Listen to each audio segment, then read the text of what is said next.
right, so we got a little more show and tell going on.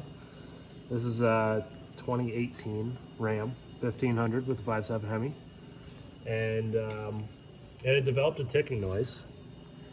And pulled the valve cover off, found that the one rocker on I don't know, a second cylinder in, it had some play on it, or third cylinder in, cylinder 5. Cylinder 5.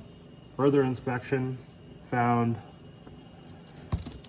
that the one of the lifters, there's a pin that's inside of here. So inside of this sleeve,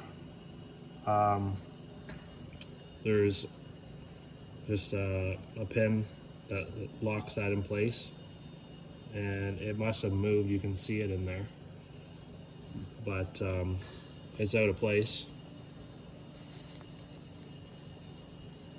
So it's just caused some slack, some free play, and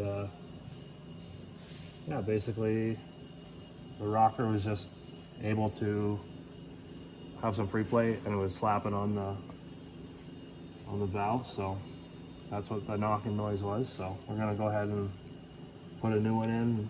We did an inspection on everything. Everything looks good. It was brought in just in time, so nothing got damaged as far as we can see. So the customer is very lucky.